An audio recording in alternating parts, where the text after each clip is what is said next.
You know, what if a simple drop in temperature could steal a life? On our porch stood Grandpa's faded wooden thermometer, its mercury dancing like a secret alarm. I remember winter 47. Grandpa Earl paused mid-chore, eyed that thermometer, then warned me, "Don't go out today. It's dangerous." At the time, I thought it was just another cold morning. But days later, Mr. Jensen, 72, collapsed shoveling snow, a silent stroke, blood pressure spiked with no warning. Back then, we called it, the cold got to his blood. Today, we know the science. When it gets cold, your blood vessels tighten and your heart works harder to pump through that pressure. And that tiny thermometer? It was our only lifeline. I've seen folks ignore it and pay the price. And I've seen it save lives, not because it could fix anything, but because it told us when to stop. And sometimes, that's all it takes to live another day. Have you ever wondered why cold weather hits us harder the older we get? I used to think it was just aching bones. But now I know, it's our heart that gets hit first. A few years ago, I found an old medical note from 1925. It was scribbled in the margin of a cardiologist's journal. Sharp cold snaps raise vascular pressure, the elderly are most at risk. That was nearly 100 years ago. Turns out, back then, they already noticed a pattern. Whenever the thermometer dropped fast, doctors saw more strokes and more heart attacks, especially in seniors. And here's why. When your body feels cold, your blood vessels squeeze tightly to hold warmth inside. That's called vasoconstriction. Now imagine those vessels already narrowed by age. After years of salt and stress. And suddenly they tighten more. What do you get? High blood pressure. Extra load on the heart. And for some people, that's all it takes. I heard it straight from a cardiologist friend of mine, he said. As a cardiologist, I've seen this so often. Cold weather doesn't just make people shiver, it makes their hearts work overtime. For seniors, a 10 degrees Fahrenheit drop in temperature can raise blood pressure significantly. If you're 65 plus, you should check your BP twice as often during winter. Back to me. I didn't need science to tell me the cold was dangerous. I saw it in my neighbors' faces. But science gave me the why. It connected the dots. The mercury didn't lie. When it dropped fast, we stayed in. And we stayed alive. There's a little street not far from here, Oak Ridge Lane. The kind of street where wind chimes hang from porches. And neighbors still wave from across the yard. Martha lived there. She was 78. Tiny frame, white curls. But strong in the quiet way older women are. She walked her little dog every morning at 7 sharp. Rain or shine, even in the snow. Last winter, on the 3rd day after Christmas, we didn't see her. At first, we thought maybe she was just tired. Or maybe she is visiting her daughter in Oregon. But by noon, the mailman saw her. Lying halfway down her front steps. Her hand still gripped the leash. The dog was sitting beside her like it didn't understand why she wouldn't move. It was a stroke. That morning, the temperature had dropped nearly 20 degrees overnight. She just stepped out, fresh from a warm shower. No hat. No scarf. Just a quick walk before breakfast. The paramedics said it happened fast. No chance to call for help. No warning loud enough to hear. But there was a warning. She had felt lightheaded the night before. Got up from the couch and felt dizzy. Even mentioned to a neighbor that her heart had been fluttering. She shrugged it off. Didn't want to be a burden. Didn't want to make a fuss. That's the dangerous thing with strokes. Especially in older folks like us. They don't always arrive with sirens.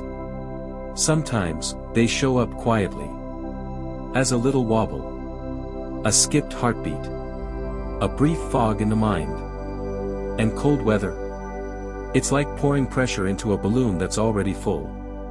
So if you ever feel any of these, even just a little: sudden dizziness, blurred vision, weakness in one arm, trouble speaking, a pounding heart that makes no sense, stop. Sit down. Tell someone. Because I can't stop thinking. If Martha had just waited 5 minutes, put on her coat, sat back down, taken her blood pressure once, just once, she might still be here. She might still be walking that little white dog down Oak Ridge Lane, and waving to me from across the street. When winter comes, most people stock up on salt for the driveway. But they forget to protect their hearts. After all these years, I've learned. Cold doesn't just test your bones, it tests your habits. And when you're over 60, every small habit becomes a lifeline. So here's what I've built for myself. I call it the winter morning heart ritual. Simple steps. No apps. No gadgets. Just wisdom and a little notebook. Let me walk you through it. Step 1, check the thermometer, not your texts.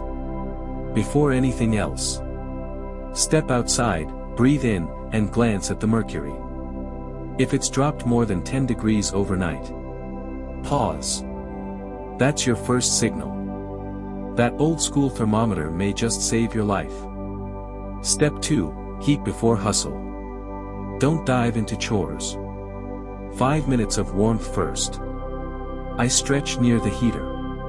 Do a few shoulder rolls. Boil water, make tea. You'd be amazed how quickly your pulse calms down when you ease into the day. Step 3, dress smart, not thick. Layers, not bulk. One around your chest, one around your neck, one for your head. Your ears and chest are command centers. Keep them warm. And skip the heavy coat unless you're walking far. You don't want to overheat either. Step 4, eat like your heart depends on it, because it does. My winter breakfast: warm oats, cinnamon, banana slices, and a pinch of flax. It's heart fuel. Avoid salty stuff, soups and cans are sneaky. Potassium-rich foods help balance pressure. Step 5, the BP double check. Morning before breakfast. Evening after dinner. 2 readings a day. I use a $30 cuff and a $1 notebook. No apps, no fuss. And it helps me see patterns, like a map for my health. You can download the free tracker I use. It's linked right below this video. Print it. Keep it near the kettle. Step 6, listen to your body's whispers. If something feels off, don't dismiss it. Dizziness, pressure in your chest. Short breath after standing. Tell someone. Call your daughter. Write it down. Silence never saved a soul. Now, here's something I want to invite you into. I've started a little challenge I call 7 days, stay warm, stay safe. It's nothing fancy, no app, no logins. Just a simple checklist. Every day for 7 days, do these. Check the temperature. Warm up for 5 minutes. Record your blood pressure. Send a heart emoji to someone you love. Why the last one? Because love is a reason to stay alive. And sometimes, a small message is the biggest heartbeat of the day. The checklist is free. It's in the description. Print it. Put it on your fridge. Invite a friend or your grandkid to do it with you. You're not alone. You never were. And together, we walk into winter. Not with fear, but with preparation. Let's keep walking. You and me. Warm hands. Calm hearts. One wise morning at a time. You know, the older I get, the more I realize. It's not time that changes us, it's how we choose to live through it. There were winters when I rushed. Didn't stretch. Skipped breakfast. Laughed off the dizzy spells. And every time, I wasn't being brave. I was being careless. But life has a way of humbling you gently. Or harshly, if you don't listen. When I tell these stories, I'm not doing it to scare you. I'm doing it to remind you. This body you're in, it's the only home you truly own. And every small thing you do for it, every step, every sip, every slow morning, it is an act of care. I don't have a perfect record. I've missed signs. Ignored warnings. I've been stubborn, you better believe it. But what saved me wasn't being perfect. It was being willing to start over. To pause. To say, this time, I'll do it differently. You might feel like it's too late. Too old. Too tired. But let me tell you, there's nothing more powerful than an elder who chooses to pay attention. Because when we change, we don't just help ourselves. We teach by example. We become the silent wisdom others lean on. My grandson once said, "Grandpa, how do you remember all these little things to do every morning?" And I said, "I don't remember them all. I just decided to care, again and again. Until it becomes who I am." So if you've watched this far, thank you. You've already taken the most important step. You showed up. And if you're ready for the next one, join our little community. Live Well with Harold. We're just a bunch of folks learning to love this winter season of life. The link's below. There's a checklist waiting for you. A story waiting to be shared. A comment section full of people who get it. Stay warm. Stay wise. And remember, information doesn't change people. Identity does. So today, don't just change what you do. Change who you see in the mirror. And choose to become the elder your whole family will remember. Not because you were loud, but because you were steady.